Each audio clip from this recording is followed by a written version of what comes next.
Bienvenidas y bienvenidos a Encender la luz, tercera parte, el probablemente penúltimo vídeo del tema 2. En este vídeo vamos a continuar con los elementos que hay que definir cuando se está planificando la metodología. En este caso, una vez explicadas las variables en el vídeo anterior, vamos a pasar a explicar los diseños de investigación. Comenzamos por el diseño. Se puede definir diseño de investigación como el plan, estructura y estrategia de una investigación cuyo objetivo es dar respuesta a ciertas preguntas. Como veis, es una definición relativamente similar o parecida, vamos, en la misma línea, al concepto que manejábamos de enfoque. Y esto tiene sentido. Esto es porque los diseños de investigación suponen un paso más, un nivel más de concreción con respecto a lo que hacíamos en los enfoques. ¿Vale? Mientras que un enfoque metodológico establece una serie de principios generales sobre cómo debe hacerse, qué técnicas estadísticas podemos utilizar, en qué orden tenemos que llevar a cabo los pasos, si podemos volver atrás o no, si tenemos que formular hipótesis o no tenemos que formular hipótesis, etc. Pero son principios generales. En un diseño de investigación lo que hacemos es establecer qué es lo que vamos a hacer en concreto en esta investigación específica. De alguna manera, mientras que un enfoque metodológico lo que nos dice es cómo tenemos que hacer las cosas, un diseño de investigación lo que nos establece es qué es lo que vamos a hacer. ¿De acuerdo?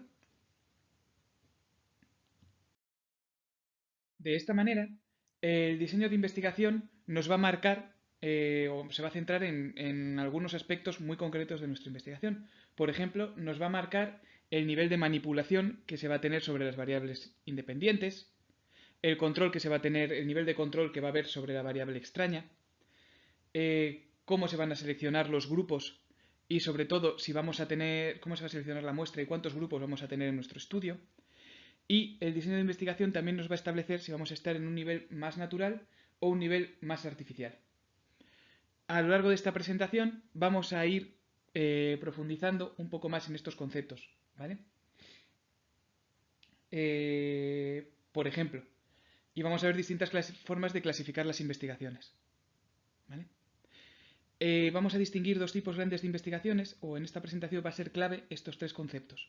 Lo que sería el nivel de control que vamos a tener sobre nuestras variables, hasta qué punto se van a medir las variables, o vamos a intentar controlar nuestras variables, y esto nos va a marcar el número de grupos que vamos a tener en nuestra investigación. Vale. Según este nivel de control sobre las variables, podemos clasificar las investigaciones en dos grupos, en diseños experimentales o diseños no experimentales. ¿Vale? Nuestros diseños se pueden clasificar en diseños experimentales y en diseños no experimentales. Los diseños experimentales se caracterizan porque tienen un control muy alto tanto de la variable independiente como de las variables extrañas. Se tiene un total control y manipulación tanto de la variable independiente como de las variables extrañas. Para conseguir eso, en este tipo de diseños, lo que se hace es dividir a nuestra muestra, a la gente que está participando en nuestro estudio, en dos grupos. Por un lado, tendremos un grupo experimental, ¿vale? Dividimos a las personas que están participando en nuestro estudio en dos grupos. Grupo experimental, por un lado, y grupo control. Y estos dos grupos, quiénes van al grupo experimental y quiénes al grupo de control, lo determina el investigador. Lo hace el investigador según como quiera hacerlo, ¿vale? Según como le parezca más adecuado. Dividirlo en grupo experimental o en grupo de control. Una vez el investigador o la investigadora tiene divididas las personas que van a participar en la investigación en dos grupos, al grupo 1 le modifica la variable independiente, ¿vale? Modifica la variable independiente del grupo experimental. Se la modifica. Mientras que en el grupo de control la deja como estaba.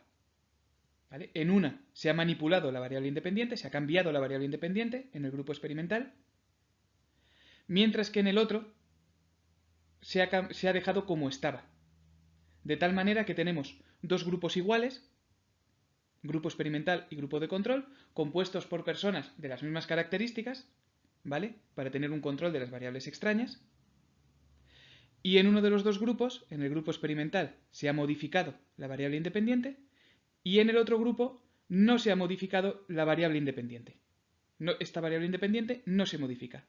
De forma que la única diferencia a nivel de variables que va a haber entre el grupo experimental y el grupo de control es que en uno la variable independiente se ha modificado y en el otro no. Haciendo esto es como se logra tener un control tan alto sobre las variables. El objetivo de esta investigación es, al final, poder comparar al grupo experimental con el grupo de control, de manera que se vea de forma muy clara y sin ningún tipo de duda cuál es el efecto que tiene la variable independiente. Por ejemplo, en el caso de la alimentación y el rendimiento, si yo quisiera hacer un grupo experimental, o sea, quisiera hacer un diseño experimental, lo que haría sería dividir a los estudiantes en dos grupos. A un grupo que sean exactamente iguales, con el mismo porcentaje de niños y niñas, con el mismo porcentaje de familias de cada uno de los índices socioeconómicos, que sean iguales en sus características en cuanto a las variables extrañas. Son exactamente iguales. Entonces, a estos dos grupos que son exactamente iguales, al grupo experimental le doy de comer mal. ¿Vale? Le doy de comer mal.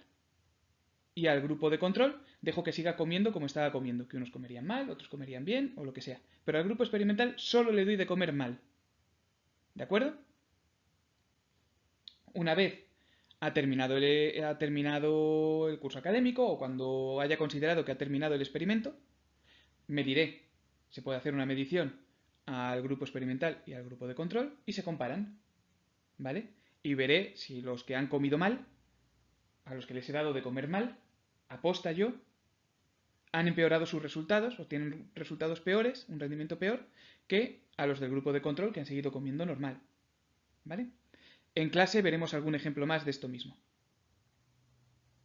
Como esta división es artificial, la división en dos grupos es artificial, se generan ambientes artificiales mientras dura la investigación. ¿Vale?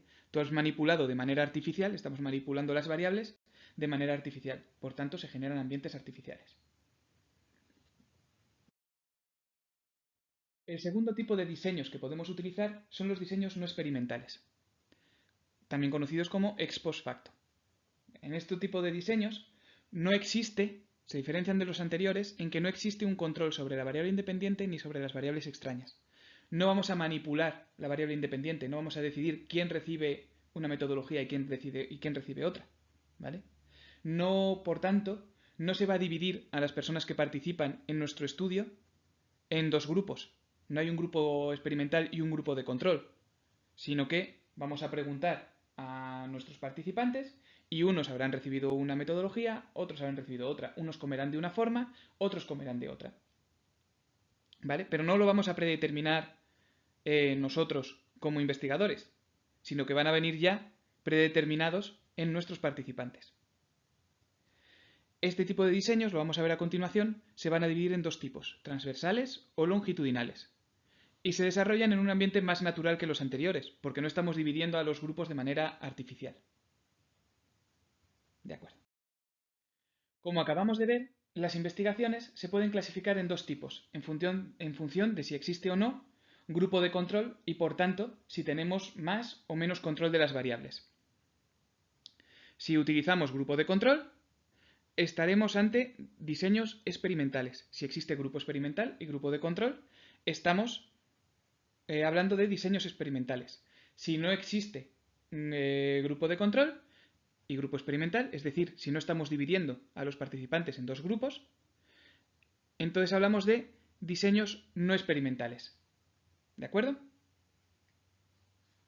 Dentro de estos dos grupos también podemos diferenciar las investigaciones en función del número de veces que se va a recoger la información. ¿Vale? Lo vamos a dividir en función del número de veces que recogemos la información. Según esto, podemos clasificar los diseños experimentales en dos tipos: diseños pretest, post-test,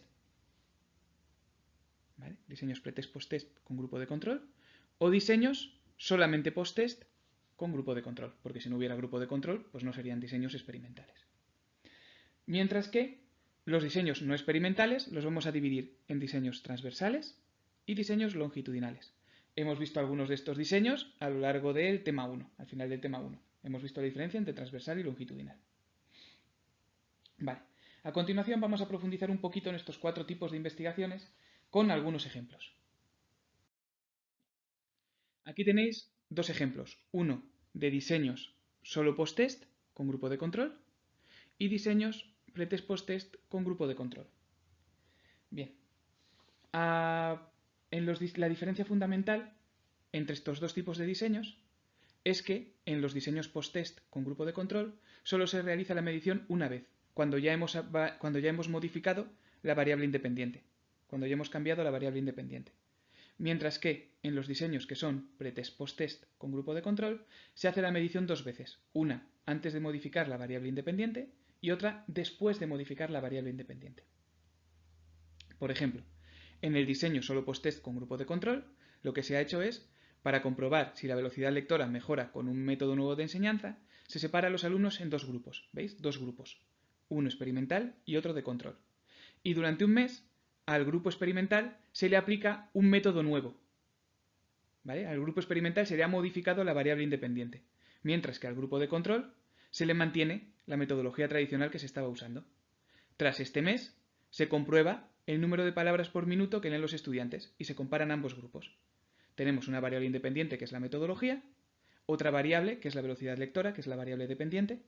Se ha llevado a cabo la modificación de la variable independiente, porque a uno de los grupos se le ha cambiado la metodología de manera artificial y al otro se le ha mantenido la que se le estaba dando de manera natural, y la medición se realiza solo una vez, después de haber aplicado la nueva metodología, ¿vale? El caso que tenéis al lado es un ejemplo de la misma investigación, pero si fuera pretest post-test, en lo que se miden 2 veces, ¿vale? Se hace una medición, se mide en primer lugar el número de palabras por minuto que son capaces de leer todos los estudiantes, después se hace la división, ¿vale? Se separa a los alumnos en 2 grupos homogéneos y se les aplica la metodología nueva a unos y la tradicional al otro, y después, cuando ya les hemos terminado de aplicar la metodología, se les divide otra vez, o sea, se les mide otra vez cuántas palabras por minuto son capaces de medir.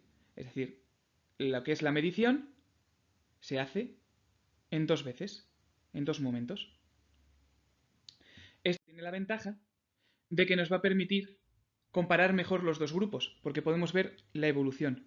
Si eran iguales en un diseño pretest post-test, podemos saber cómo de parecidos eran los 2 grupos antes y después de empezar. Podemos saber cuál era la velocidad lectora de los estudiantes antes de aplicarles la metodología nueva. Y entonces podemos hablar de la diferencia, de cuánto han cambiado. Mientras que en un diseño solo post-test, solo podemos hablar de cómo son al final, qué nivel lector tienen cuando ha pasado todo, pero no podemos saber cuál era el nivel de partida. En el caso de los estudios no experimentales, estos se pueden dividir en transversales y longitudinales. Estos ya los vimos en el tema 1, mientras que en los estudios transversales son aquellos en los que la medición se realiza solo una vez. En los estudios longitudinales, la medición se realiza varias veces a lo largo del tiempo, lo que nos permite ver la evolución de los sujetos, ¿vale? Mientras que en el estudio transversal la medición solo se realiza una vez, la medición de la velocidad lectora se realiza solo una vez en cada uno de los cursos, en tercero, cuarto y quinto, pero se realiza solo una vez. En el diseño longitudinal, esta medición se hace en 3 momentos, a los mismos estudiantes. A un grupo de estudiantes cuando acaban tercero, al mismo grupo de estudiantes cuando acaba cuarto y al mismo grupo de estudiantes cuando acaba quinto. De manera que podemos ver cómo evoluciona, cómo esas personas han evolucionado a lo largo de los 3 cursos. La ventaja que tienen los diseños longitudinales con respecto a los transversales es que, al igual que nos pasaba con los no experimentales, nos permiten ver la evolución. Y en los transversales pues solo podemos tener fotos de momentos fijos. Vale, pues con esto terminamos los diseños. En el próximo vídeo veremos el muestreo, las técnicas de muestreo, que son el último concepto así importante que nos queda por ver este tema. Estos 2 vídeos y el que viene van a ser más densos, pero ya es lo último que nos queda así denso de este tema. ¿Vale? Mucho ánimo. Hasta luego.